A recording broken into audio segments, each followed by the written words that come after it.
할렐루야. 새봄을 기다리는 한 주간 건강하셨습니까?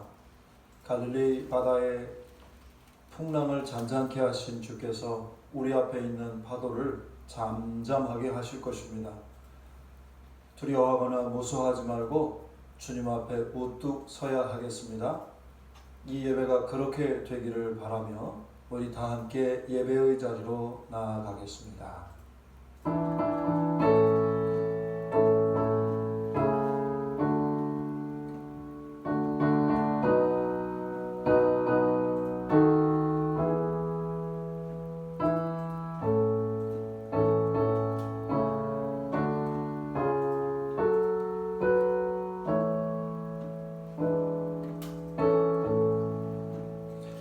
그러므로 형제들아, 내가 하나님의 모든 자비하심으로 너희를 구원하노니 너희 몸을 하나님이 기뻐하시는 거룩한 산제물로 드리라. 이는 너희가 드릴 영적 예배니라. 아멘. 영원한 반석이시며 피할 바위가 되시는 하나님 아버지, 악한 원수의 어떤 공격도 이겨낼 믿음의 산성인 예수 그리스도를 따르게 하시니 무한 감사를 드립니다. 안식 후 첫날 부활의 날에 영광이 깃든 모든 성도가 각 처소에서 예배에 드려오니 성령의 깃발이 위로부터 나부끼게 하여 주시옵소서. 영원한 소망과 위로를 주시는 주 예수님의 이름으로 기원하옵나이다. 아멘.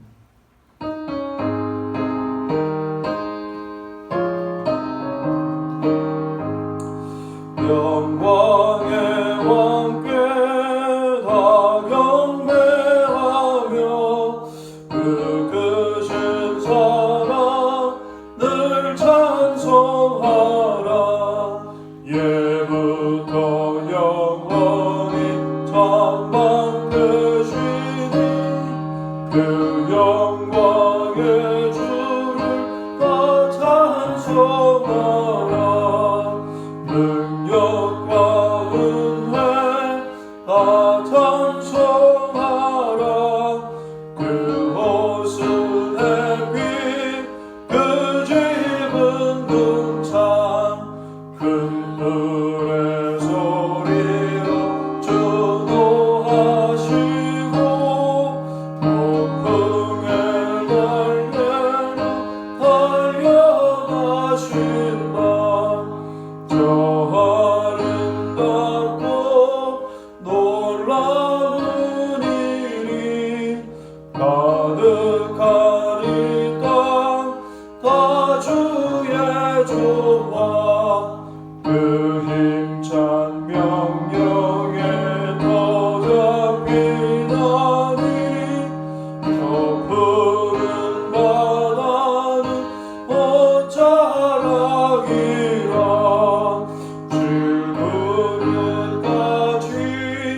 연약한 인생 주 의지하여 늘 강건하리. 온 백성 지으신 왕이시니 자기 영원히 변함없소라.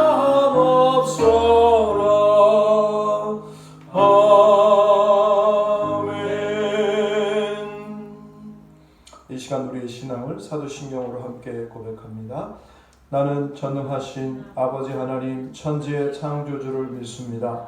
나는 그의 유일하신 아들 우리 주 예수 그리스도를 믿습니다. 그는 성령으로 잉태되어 동정녀 마리아에게서 나시고 본디오 빌라도에게 고난을 받아 십자가에 못 박혀 죽으시고 장사된 지 사흘 만에 죽은 자 가운데서 다시 살아나셨으며 하늘에 오르시어 전능하신 아버지 하나님 우편에 앉아 계시다가 거기로부터 살아있는 자와 죽은 자를 심판하러 오십니다. 나는 성령을 믿으며 거룩한 공교회와 성도의 교제와 죄를 용서받는 것과 몸의 부활과 영생을 믿습니다. 아멘.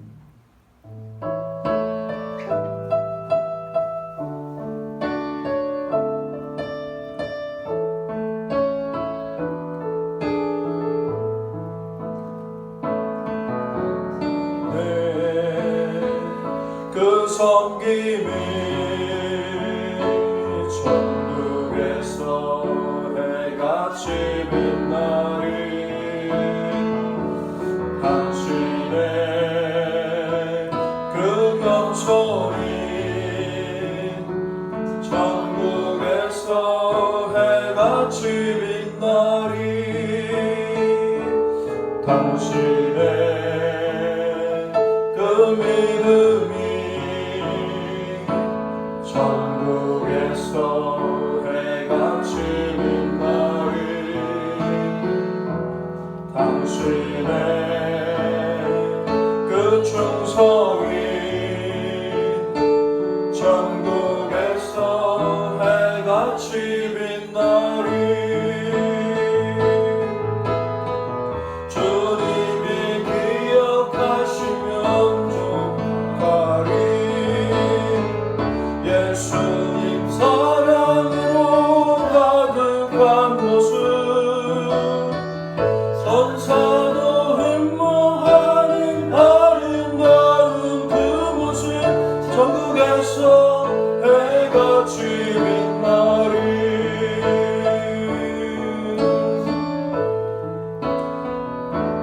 당신의 그 순종이 천국에서 해같이 빛나리. 당신의 그 사랑이 천국에서 해같이 빛나리. 당신의 그 찬송이 천국에서 해같이 빛나리. 당신의 그 헌신이 천국에서 해같이 빛나리. 주님이 기억하시면 좋가리. 그를 따른 사명으로 가득 찬 모습, 선사도 흠모하는 아름다운 그 모습, 천국에서 해같이 빛나리.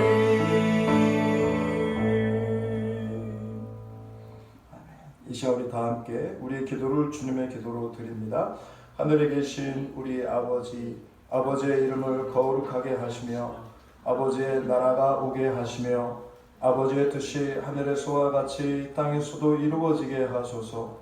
오늘 우리에게 일용할 양식을 주시고 우리가 우리에게 잘못한 사람을 용서하여 준 것 같이 우리 죄를 용서하여 주시고 우리를 시험에 빠지지 않게 하시고 악에서 구하옵소서. 나라와 권능과 영광이 영원히 아버지의 것입니다. 아멘. 이 시간은 봉헌의 시간입니다.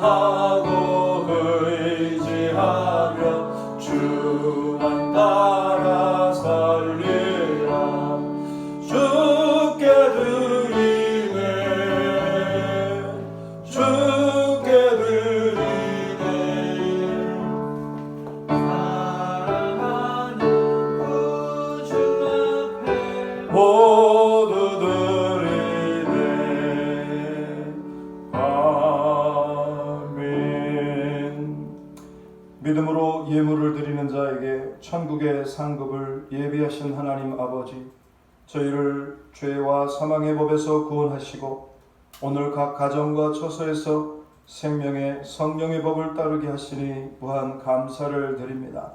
이 시간 마음과 성품과 뜻과 정성을 다하여 주께 보화를 드리며 기도하오니 금생에서 경건하고 성령 충만케 하옵시고 내 생에서 의의 멸류관의 주인공이 되게 하여 주시옵소서. 11조의 예물을 드리는 하나님의 사람들 위에 그 심령이 강하여지고 주의 집과 뜰에 거하는 복을 얻게 하여 주옵소서. 감사와 선교와 건축과 일천번제와 또한 각종 예물을 주 앞에 봉헌하오니 요셉의 복을 주옵소서. 그 삶의 자리가 무성한 샘 곁의 가지처럼 뻗어가게 하여 주옵소서.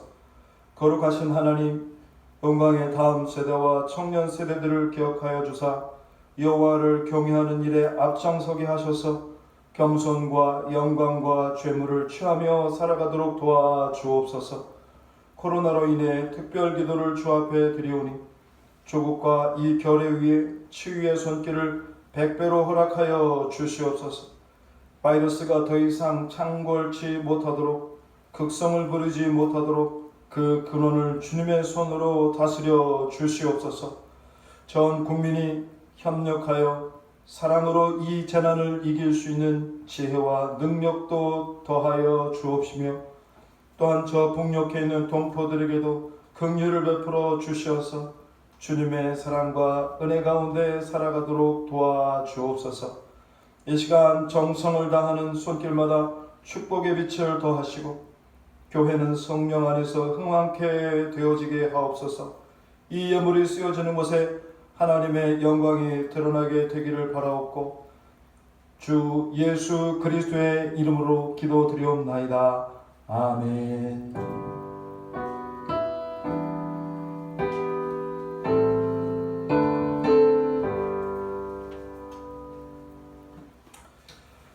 성시교독 127번 사순절 네 번째의 말씀입니다.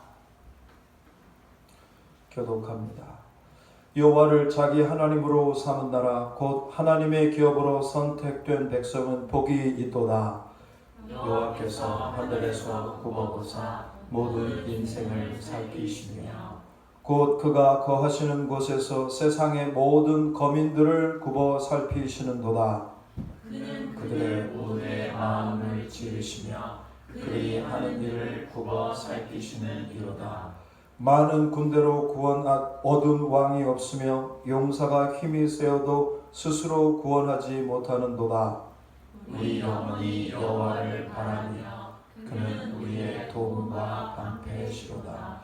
우리 마음이 그를 즐거워하며 우리가 그의 성호를 의지하였기 때문이로다. 여호와여, 우리가 주께 바라는 대로 주의 인자하심을 우리에게 베푸소서. 아멘. 오늘 우리에게 주시는 하나님의 말씀은 로마서 13장 8절부터 10절 신약성경 258페이지에 있습니다. 로마서 13장 8절부터 10절까지의 말씀을 제가 한번 우리 모든 가족과 한번 두 번 봉독하겠습니다. 피차 사랑의 빛 외에는 아무에게든지 아무 빛도 지지 말라. 남을 사랑하는 자는 율법을 다 이루었느니라. 간음하지 말라, 살인하지 말라, 도둑질하지 말라, 탐내지 말라 한 것과 그 외에 다른 계명이 있을지라도 내 이웃을 내 자신과 같이 사랑하라 하신 그 말씀 가운데 다 들었느니라. 사랑은 이웃에게 악을 행하지 아니하나니 그러므로 사랑은 율법의 완성이니라. 피차 사랑의 빛 외에는 아무에게든지 아무 빛도 지지 말라. 남을 사랑하는 자는 율법을 다 이루었느니라. 간음하지 말라, 살인하지 말라, 도둑질하지 말라, 탐내지 말라 한 것과 그 외에 다른 계명이 있을지라도 내 이웃을 내 자신과 같이 사랑하라 하신 그 말씀 가운데 다 들었느니라. 사랑은 이웃에게 악을 행하지 아니하나니 그러므로 사랑은 율법의 완성이니라. 아멘. 이 시간에는 우리 좌우에 계신 분과 한번 축복하며 인사 나누겠습니다. 사랑합니다. 축복합니다. 사랑합니다. 축복합니다. 고맙습니다. 예배를 드리는 각 초소마다 주님의 은혜가 영광 중에 임하게 되기를 바랍니다. 늦깎이 신학생으로 미국 유학길에 오른 김형철 씨. 그는 아주 작은 것에도 은혜를 사모하는 성품이 있는 사람입니다. 돈이 없으니 렌트비 싼 곳으로 이사를 자주 다니는 그에게 한 번은 이런 일이 있었습니다. 먼저 부린 이삿짐이 늦게 오는 바람에 그 이삿짐 속에 있었던 드릴을 사용할 수 없었습니다. 그래서 옆 아파트에 사는 한국인 박 씨에게 가서 혹시 전동 드릴 좀 빌릴 수 있겠습니까? 라고 묻자 예 하면서 내주는 거예요. 친절하게 대해줘서 너무 고마웠습니다.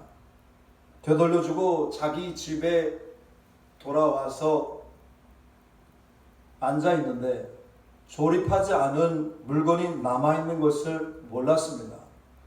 그래서 다시 가서 박 씨에게 이렇게 말했습니다. 그거 다시 한번 빌려주실 수 있겠습니까? 그랬더니 박 씨가 하하 웃으면서 그럼요 하고 내어주는 것 아니겠어요? 드릴을 잘 쓰고 나서 되돌려주고 자기 거실에 와 앉았는데 가만히 생각해 보니까 주방에 못 박을 거 그걸 또 미처 생각하지 못해서 다시 생각이 났습니다. 세 번째 가서 드릴 한 번만 더 빌려주실 수 있겠습니까? 라고 말을 했죠. 그랬더니 박 씨가 그럼요 얼마든지요 언제든지 오셔서 쓰셔도 괜찮습니다. 타국 생활하는데 마음을 함께 나눠야죠. 인생은 정을 나누고 마음을 선물로 나누는 것 아니겠어요? 이웃집 박 씨를 통해서 감동을 얻습니다. 김영철 씨는 집에 돌아와 하나님 앞에 중심으로 감사의 기도를 올려드렸습니다. 받은 게 많은 사람은 참 넉넉하죠. 그래서 그 사랑을 선물로 나누어주는 것 아니겠습니까? 여러분은 무슨 선물을 받으셨나요? 사도행전 2장 38절에 보면 하나님께서는 우리에게 이런 선물을 주신다고 말씀합니다. 함께 봉독합니다. 베드로가 이르되 너희가 회개하여 각각 예수 그리스도의 이름으로 세례를 받고 죄 사함을 받으라. 그리하면 성령의 선물을 받으리니 이 약속은 너희와 너희 자녀와 모든 먼데 사람 곧 주 우리 하나님이 얼마든지 부르시는 자들에게 하신 것이라 하고. 예수님은 우리의 진정한 통치자이시죠. 그의 이름으로 세례를 받아 하나님의 자녀된 확인 도장이 우리 안에 있는 것이죠. 우리는 세상과 사탄에 대하여 이렇게 선포해야 합니다. 난 십자가의 예수님으로 구원을 받은 존재야. 내 안에는 주님의 천국이 예비되어 있어. 난 하나님의 사람으로 굳세게 살아갈 거야. 사랑하는 여러분, 이런 고백이 터져 나오게 되기를 축복합니다. 우리는 그리스도 안에서 성령의 선물을 받았습니다. 성령은 예수님의 영이신 거죠. 내 안에 예수를 오늘 이 자리에 실현시킬 하나님의 영인 거예요. 그래서 예수님의 생각, 예수님의 스피릿, 예수님의 성품을 나의 인격으로 가져갈 수 있죠. 그런 능력을 성령 안에서 내가 받은 것입니다. 성령은 술과 탐욕의 자리를 끊게 하고 성령은 불의와 불순종의 계속되는 전통을 탁 막아주는 역할을 하죠. 성령의 선물이 얼마나 귀한지 바울은 이렇게 말했습니다. 당신 속에 그리스도의 영이 없으면 당신은 그리스도의 사람이 아닙니다. 사랑하는 여러분, 성령의 넘쳐나는 불세례가 여러분 속에 이루어지기를 축원합니다. 예수님은 성령의 선물을 아낌없이 주시는 거죠. 이렇게 하나님은 귀한 것, 완전한 것, 천국의 것, 특별히 의의 것을 아낌없이 무한히 제공해 주시는 겁니다. 예수님은 천국의 뷔페를 열어놓으시고 마음껏 드십시오. Help yourself 라고 이렇게 말합니다. 우리는 그 천국의 뷔페를 먹으며 우리의 인생이 하나님의 축복을 받았죠. 어떻게 말입니까? 이렇게 말입니다. 우리 다 함께 로마서 5장 21절의 말씀을 읽습니다. 이는 죄가 사망 안에서 왕노릇한 것 같이 그래도 또한 의로 말미암아 왕노릇하여 우리 주 예수 그리스도로 말미암아 영생에 이르게 하려 함이라. 아멘. 삶은 의미 없고 덧없는 부평초가 아니에요. 살 기쁨과 영광이 가득한 곳으로 변화시켜 주죠. 그게 바로 우리 안에 있는 은혜요. 그것이 우리를 의의 자리로 이끌어가는 축복이 되는 거죠. 여러분, 오직 예수님 안에서만 변화된 세상을 체험할 수 있는 줄로 깨닫게 되시기를 축원드립니다. 성령의 선물을 받은 우리는 어떤 삶을 살아갈 수 있는 존재가 될까요? 그건 진정한 변화 11번째 이야기, 오늘의 종이 내일의 왕이다. 한번 따라서 할까요? 오늘의 종이 내일의 왕이다. 오늘의 종이 내일의 왕이다. 한국엔 자칭 메시아가 33명 된다고 합니다. 그들은 오늘의 왕이래요. 그러니 그들은 내일의 종이 될 거죠.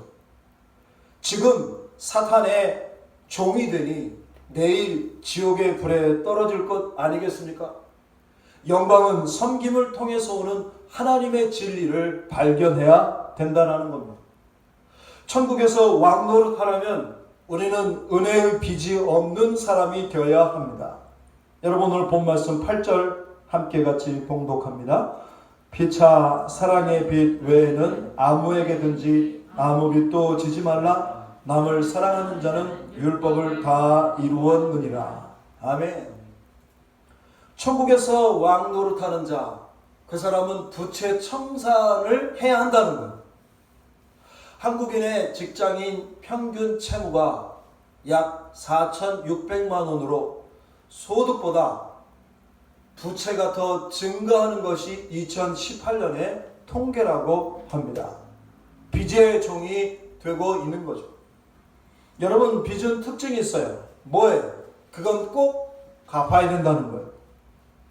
성도는 하나님의 사랑을 빚으로 대출받았습니다. 이거 속히 처리해야 하는 것입니다. 헬라어 오페이레테라는 그 말은 꾼돈, 외상값이라는 말인 거죠. 여러분, 이거를 빨리 갚아야 된다는 것입니다. 우리는 무슨 빚을 받았을까요?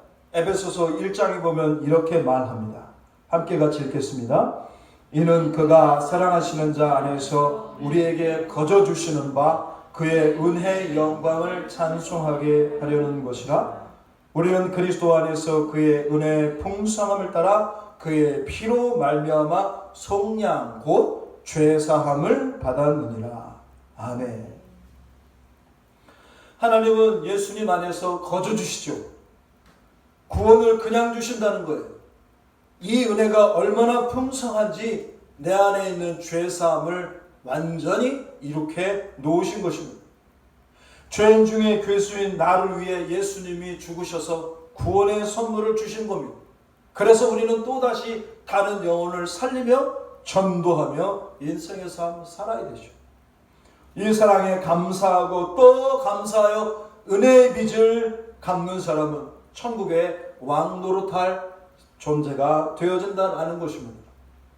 어느 가정 세미나 주제가 이런 주제입니다.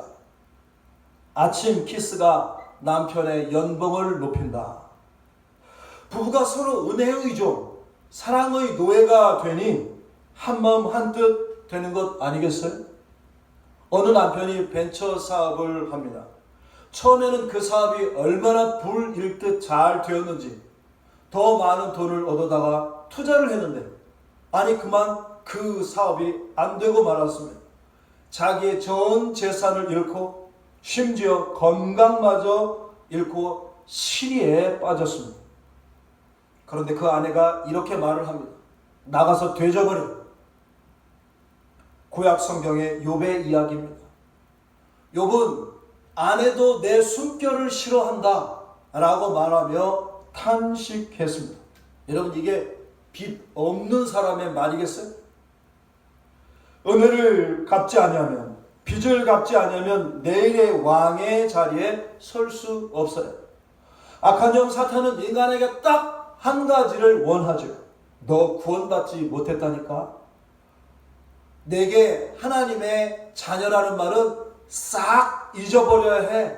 네가 무슨 은혜를 받니? 참나 원. 오스트레일리아의 젊은이 로버트 허크니스는 주님의 사랑에 감동하여 이렇게 글을 썼습니다.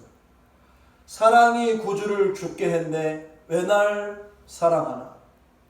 겸손히 십자가 지시었네. 왜 날 사랑하나? 왜 날 사랑하나? 왜 날 사랑하나? 왜 주님 갈보리 가야 했나? 왜 날 사랑하나?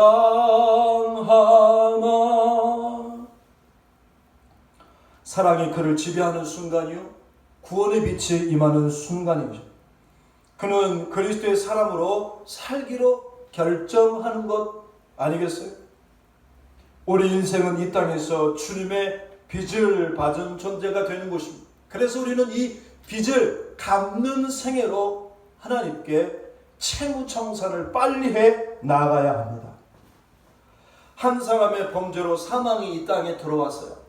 그런데 한 사람의 순종으로 말미암아 의의 제사를 드리게 되어 영원한 영생이 우리들 속에 있으니, 생명 안에서 왕노릇할 수 있으니 이게 얼마나 기쁨. 바울은 이렇게 말합니다. 나는 빚진 자다. 나는 채무자다. 나는 이 채무를 빨리 갚아야 한다. 그래서 자신을 이방인과 헬라인을 위한 예수님의 구원을 전할 자로 자기를 명명하고 있는 것입니다. 자기 정체는 참으로 중요합니다. 여러분은 나의 정체가 무엇이라고 생각합니까? 이 천국 복음을 위해 수고하는 자는 내일의 왕이 되는 것이죠. 은혜의 빚을 갚으려고 생명을 바치는 자는 내일의 영광을 누리게 될 것입니다. 복음을 전하고 생명의 영광을 누리는 하나님의 사람 되시기를 주의 이름으로 축원드립니다. 오늘의 종이 내일의 왕이 됩니다. 불순종의 틈이 없는 사람입니다. 우리 한번 9절 10절 말씀 다시 한번 봉독합니다. 간음하지 말라, 살인하지 말라, 도둑질하지 말라, 탐내지 말라 한 것과 다른 계명이 있을지라도 내 이웃을 내 자신과 같이 사랑하라 하신 그 말씀 가운데 다 들었느니라. 사랑은 이웃에게 악을 행하지 아니하나니 그러므로 사랑은 율법의 완성이니라. 아멘. 사랑하는 자는 율법을 다 이룬답니다. 이웃을 사랑하고 원수까지 사랑하여 내 자신을 사랑하는 모습을 말씀을 통하여 보여주는 귀중한 인생으로 드러나야 되겠죠. 주님의 율법과 말씀에 순종하는 사람, 그 사람은 왕의 생애로 변화받는 것입니다. 어느 교육가가 이런 말을 했습니다. 당신의 자녀를 위대하게 기르고 싶습니까? 다음에 세 가지를 기억하십시오.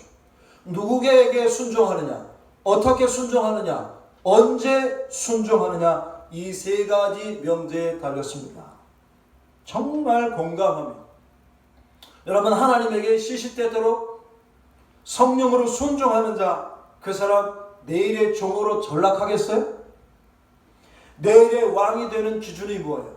그건 오늘의 율법의 종으로, 말씀의 사람으로 나의 삶을 선행하게 될 때, 이 말씀을 나타내게 될 때 주님 기뻐하는 모습이 되는 것이죠. 율법은 무슨 기능을 갖고 있겠어요? 세 가지 기능이 있습니다. 하나는 통찰력과 이해력을 줍니다. 아, 이렇게 하면 죄가 되는구나 깨닫게 해줍니다. 또한 무력감을 더해줍니다. 내 힘으로 절대 율법을 지킬 수 없네. 라고 나를 무력하게 해줍니다. 셋째, 행복으로 안내해 줍니다. 내가 예수님 붙들고 이 말씀 그대로 지키면 내 안에 천국이 이루어지는구나. 이것을 깨달아 알게 해주죠. 율법의 정신은 무엇이겠어요? 그것은 바로 하나님을 사랑, 이웃사랑, 원수까지 사랑하라 하는 것입니다. 다음에 있는 이 시편 65편 4절에 있는 이 말씀을 보고 퀴즈 하나를 내겠습니다. 한번 함께 읽겠습니다. 시작. 주께서 택하시고 가까이 오게 하사 주의 뜰에 살게 하신 사람은 복이 있나이다. 우리가 주의 집 곧 주의 성전의 아름다움으로 만족하리이다. 다윗은 왜 하나님이 복이라고 여겼을까요? 하나님께 가까이 가는 게 왜 복이라고 했을까요? 주의 뜰에 살게 하는 것이 왜 복이라고 말했을까요? 여러분, 이 퀴즈에 뭐라고 대답하시겠습니까? 예수님의 제자였던 베드로가 그 정답을 손을 들고 이렇게 말을 합니다. 예수님, 영생의 말씀이 여기 있는데 제가 어디로 가겠습니까? 그렇습니다. 여러분, 우리 인간은 거리의 복, 거주의 복을 받아야 주님이 기뻐하시는 인생이 되는 것입니다. 흔히 어른들은 그런 말을 합니다. 자식은 품 안의 자식이라고. 아니, 머리가 컸다고 자식이 아닌가요? 자식이죠. 각 가정의 자녀가 스마트폰보다 인터넷보다 말씀을 더욱 가까이 할 수 있도록 주님의 음성을 듣고 주님의 뜰에 거할 수 있도록 부모가 모든 환경과 그런 여건을 조성해 준다면 얼마나 좋겠습니까? 그 말씀을 들음으로 그 영혼의 불순종의 틈이 없게 될 때, 그런 자녀가 될 수 있게 해달라고 기도할 때 진정 으뜸되는 부모가 되겠죠. 오늘 성경 본문 8절에 보면 다 이루었느니라 하는 말씀이 있죠. 페플로로겐이라고 하는 말, 그건 현재 완료형으로 쓰여진 동사입니다. 사랑하는 순간 율법을 이루게 됩니다. 오늘의 종이 된 순간 내일의 왕이 된다, 그것입니다. 율법의 정신인 사랑이 행해질 때 우리는 완성되는 거예요. 여러분, 그거 기억하세요? 예수님은 이렇게 말씀하셨어요. 나는 율법을 폐기하려고 온 게 아니다. 율법을 완성시키려고 이 땅에 왔다. 모세가 받은 613개의 계명의 정신이 뭐예요? 그건 하나님 사랑, 이웃 사랑이 되는 거죠. 이 명령에 불순종의 틈이 없는 사람은 내일의 왕의 자리로 나갈 수 있게 되는 것입니다. 어느 날 모세가 하나님께 질문했습니다. 하나님, 저 질문 있어요. 뭔데? 왜 우리를 애굽 땅에서 구원해 내주셨죠? 그랬더니 하나님께서 다음에 있는 이 말씀을 보여주셨습니다. 우리 출애굽기 15장 17절의 말씀 한번 읽겠습니다. 주께서 백성을 인도하사 그들을 주의 기업의 산에 심으시리이다. 여호와여, 이는 주의 처소를 삼으시려고 예비하신 것이라. 주여, 이것이 주의 손으로 세우신 성소로소이다. 아멘. 하나님은 이스라엘을 부르셔서 주의 처소로 삼고 싶으시답니다. 처소란 말이 무슨 말이에요? 그건 집이에요. 집, 아파트라는 거예요. 여러분, 여러분의 살고 있는 집에 등본을 떼보면 주소가 나오죠. 그렇죠. 하나님이 등본을 떼어보시면 주소가 나 유수현이라고 나와야 한다는 것입니다. 우리의 주소가 어디입니까? 천국, 은혜도, 소망시, 사랑으로 3927번 길. 한글로 줄이면, 한 글자로 줄이면 나라고 나와야 된다는 것입니다. 그게 주님의 처소, 주님의 집을 삼으시는 그분의 뜻이 된다는 것이죠. 여러분, 순종하는 복 덩어리가 되시기를 축복합니다. 성경은 하나님이 처소이듯이 마귀도 집이 있다고 그렇게 말을 합니다. 에베소서 4장 27절에 보면 마귀에게 틈을 주지 말아라, 그렇게 말했습니다. 이게 무슨 틈이겠어요? 불순종의 틈이죠. 불신앙의 틈이죠. 마귀는 거기에 사는 것입니다. 이 틈이 간격이 되고 이 간격이 분리가 되고 분리가 심판에 이르게 하는 자리에 이르게 합니다. 그래서 그런 심판에 바로 앞에 있는 자들은 그렇게 말하죠. 난 원수를 절대 사랑할 수 없어 라고 말하며 오늘 말씀과 전혀 상관없게 삶을 살아갑니다. 불순종의 틈이 나락으로 떨어져 나가게 합니다. 여러분, 불순종의 틈은 영혼의 면류관을 앗아가는 거북이 등에 붙어있는 따개비와 똑같습니다. 불신앙의 뒷골목에 마귀가 그렇게 말합니다. 너 나랑 한잔 할래? 하와의 말실수의 틈, 다윗의 한가로움의 틈이 그들을 스스로 피해 있게 해준 것 아니겠습니까? 오늘의 종이 내일의 왕이 된다. 우리는 세월의 태가 없는 존재가 되어야 합니다. 여기 태는 나태를 말하는 것입니다. 자신에게 주어진 시간을 나태한 태만으로 채우는 그 영혼의 결과가 어떻겠습니까? 오늘 읽지 아니한 11절에 있는 말씀은 이렇게 말합니다. 또한 너희가 이 시기를 알거니와 자다가 깰 때가 벌써 되었으니 이는 이제 우리의 구원이 처음 믿을 때보다 가까웠음이라. 여러분, 우리는 보통 하루의 시간을 24시간으로 정하고 나누죠. 그 시간 쓰는 것을 보면 육을 위하여, 혼을 위하여, 영을 위하여 씁니다. 자고, 먹고, 쉬고, 공부하고, 일하고, 예배하는데 말이죠. 이 24시간의 의미는 두 가지밖에 없습니다. 하나는 깨어있느냐, 깨어있지 못하느냐. 깨어있는 시간은 영의 시간이요 믿음의 시간이라면 깨어있지 못하는 시간은 육의 시간이요 불신의 시간이 된다라는 것입니다. 우리 누가복음 21장 있는 이 말씀을 함께 같이 읽어보겠습니다. 시작.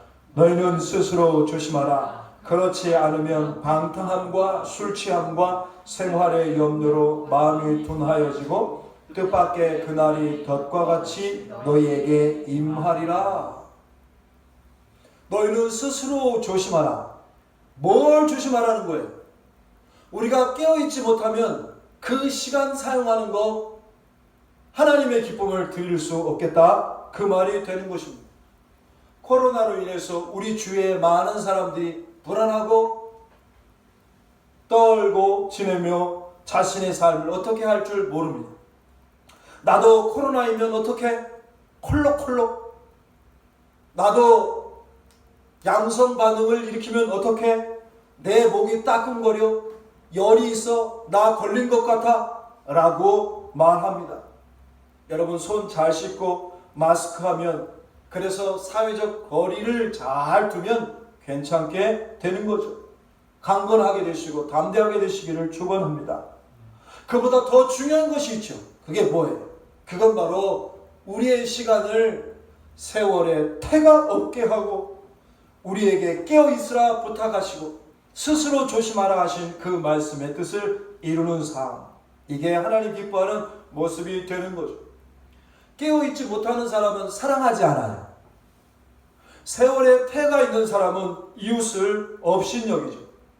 구원을 이루며 살지 못하게 되는 것입니다. 세월의 태가 있는 사람은 하나님의 말씀을 따라 살지 않게 되는 것입니다. 여러분에게 여쭤봅니다. 믿지 않는 아버지와 믿음 있는 친구 중에 둘 중에 하나를 택하라면 여러분은 누구를 택하겠습니까? 사무엘상 18장에 보면 희한한 사건이 나옵니다. 그거 뭐냐면 아버지 사울이 신하였던 다윗을 죽이려고 할 때 아들 요나단이 다윗을 자기 생명같이 사랑했다고 그렇게 말합니다. 요나단이 말합니다. 다윗, 나하고 언약 약속을 맺자. 이제 우리는 죽음으로써 서로를 지켜주는 거야. 그 이야기를 들은 다윗이 입가에 미소를 씩 짓습니다. 요나단은 길보아 전투에서 죽기까지 다윗과 맺은 언약대로 보호해주고 사랑해주죠.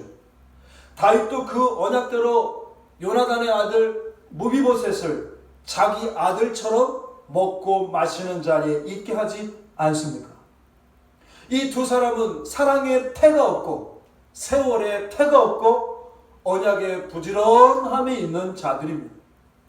언약을 성취하고 약속을 이루는 일에 태가 없는 것이죠. 여러분, 성경을 읽으면 어떤 성경책은 잘 이해가 되지만 어떤 성경책은 잘 이해가 되지 않는 성경책이 있죠. 그 중에 대표적인 성경을 들라 말하면 구약 성경의 다니엘, 그리고 신약 성경의 계시록을 들 수 있습니다. 우리는 지나온 역사의 이야기를 다니엘에 있는 말씀을 통해 잘 알 수 있습니다. 다니엘은 대제국 바벨론, 페르시아, 그리고 헬라를 거친 로마 제국이 이 역사상에 드러날 것을 다니엘 7장을 통해서 예언을 했죠. 다니엘은 이렇게 예언을 했습니다. 그 후에 또 하나가 일어나리니 그는 먼저 있던 자들과 다르고 또 새 왕을 복종시킬 것이며 그가 장차 지극히 높으신 이를 말로 대적하며 또 지극히 높으신 이의 성도를 괴롭게 할 것이며 그가 또 때와 법을 고치고자 할 것이며 성도들은 그의 손에 붙임 바 되어 한 때와 두 때와 반 때를 지내리라. 알듯 말듯한 이 예언서의 내용이 뭐겠습니까? 예수님이 이 세상에 오실 때 이 세상은 세계를 통치할 놀라운 권세 잡은 자가 있을 것이다. 즉 로마가 세계에 권력을 쥐고 모든 믿는 자들을 힘들게 할 것이다 라고 다니엘은 예언을 합니다. 로마는 이스라엘 나라를 크게 핍박할 것이다. 성도들은 큰 환난 속에 있을 것이라고 다니엘 7장을 통하여 예수님 오시기 500년 전에 그렇게 예언을 합니다.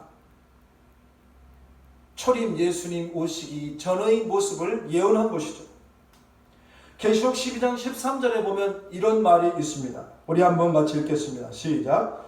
용이 자기가 땅으로 내쫓긴 것을 보고 남자를 낳은 여자를 박해하는지라. 그 여자가 큰 독수리의 두 날개를 받아 광야 자기 곳으로 날아가 거기서 그 뱀의 낯을 피하여 한 때와 두 때와 반 때를 양육받으며. 계시록에 있는 이 말씀은 도대체 무슨 말씀입니까? 용은 사탄을 의미하며 남자는 예수님을 말하는 것이요 여자는 교회를 의미합니다. 독수리의 두 날개란 성령과 말씀이죠. 이것이 악한 영을 이기는데 교회에 그런 권세가 주어진다는 거예요. 그 뱀의 낯을 피하여, 즉 사탄의 큰 핍박이 있을 그때 교회를 하나님께서는 보호하시고 양육하신다는 말씀입니다. 다니엘은 예수님 처음 오시기 전에 있게 될 일들을 예언했고, 계시록은 두 번째 예수님이 이 세상에 오시기 전의 모습을 예언해 주고 있는 것입니다. 우리는 앞으로 일어날 것에 대하여 구체적으로 상세하게 어떻게 될 것임을 말씀을 통해서 보아야 하겠죠. 우리 성도들이 해야 될 단 하나의 일은 뭐겠습니까? 그것은 바로 세월을 아껴 태가 없도록 깨어 있는 것 아니겠습니까? 하나님께서는 우리들의 영혼 속에 한량없는 영광을 부어주시려고 우리의 삶에 귀중한 영광을 허락해 주셨습니다. 오늘도 귀한 예배를 드리는 각 처소의 모든 은광의 성도들, 주께서 여러분들의 영혼에 큰 복을 내려주시기를 주님의 이름으로 축원드립니다. 말씀을 맺겠습니다. 메뚜기가 하루살이한테 하루 잘 놀고 나서 내일 만나자 라고 말했답니다. 그랬더니 하루살이가 메뚜기한테 내일이 뭐예요? 그러더랍니다. 메뚜기와 개구리가 한철 잘 놀고 나자 개구리가 메뚜기한테 그렇게 말했답니다. 우리 가을 지나고 겨울 지나 내년에 다시 만나자라고 말했답니다. 그랬더니 메뚜기가 내년이 뭐예요? 그랬답니다. 천사가 예수 믿는 사람들에게 이렇게 말을 했답니다. 우리 금생에서 잘 하나님께 영광을 돌리다가 내생을 잘 하나님께 영광 돌리도록 하자라고 말했더니 어떤 성도가 내생이 뭐예요? 또 어떤 성도가 금생에서 하나님의 영광을 위하여 살고 내생에 의의 면류관을 예비하는 하나님의 사람이 될게요 라고 말했답니다. 여러분은 어느 성도의 줄에 서시겠습니까? 주님께서는 오늘도 우리들에게 오늘의 종이 내일의 왕이 되게 하실 것을 바라보면서 믿음으로 살아가는 자에게 큰 영광을 부어주실 것입니다. 이 말씀이 여러분의 삶에 큰 기쁨이 되기를 주 예수 그리스도의 이름으로 축원드립니다. 아멘. 기도하겠습니다. 사랑의 하나님, 주의 도우심으로 여기까지 이르렀습니다. 그리스도 예수를 신랑으로 모신 저희들 거룩한 신부되어 진정한 변화의 삶을 살아가게 하여 주시옵소서. 오늘의 종으로 내일의 왕의 자리에 이르는 하나님의 사람들이 되도록 역사하여 주시옵소서. 주 예수님의 존귀하신 이름으로 기도드리옵나이다. 아멘. 교회 소식 전해드리겠습니다. 우리 옆 가족과 함께 인사 나눕니다. 사랑합니다. 축복합니다. 고맙습니다. 감사합니다. 교회 소식 한 가지만 말씀드립니다. 특별 기도를 부탁드립니다. 코로나 사태로 인하여서 우리 대한민국 뿐만 아니라 저 북녘 땅에도 또 온 세계가 신음과 고통 중에 있는 것 잘 알고 계시죠? 사순절에 우리가 해야 될 일은 그분의 옷자락을 만지며 그분 앞에 나아가 겸손히 구하는 것밖에 없습니다. 하나님께서 우리들에게 큰 은혜 더하여 주시기를 축원드립니다. 아멘. 찬송가 1장 부르시고 축도함으로 예배를 마칩니다.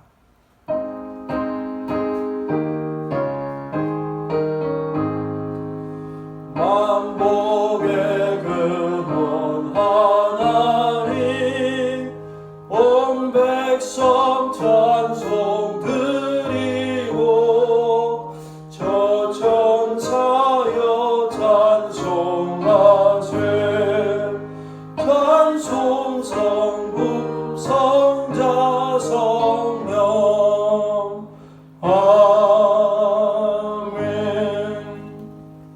지금은 우리 주 예수 그리스도의 은혜와 하나님 아버지의 사랑과 성령님의 기름 부으시고 충만하게 역사하여 주심이 복음과 말씀에 종되어 자신의 삶을 주 앞에 올려드리는 모든 성도들과 지금부터 영원까지 함께 하시기를 간절히 축원하옵나이다.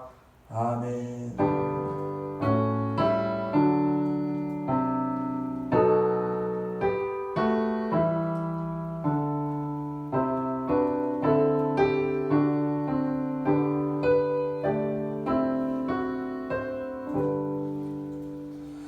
하나님께 영광 박수 올려드립니다.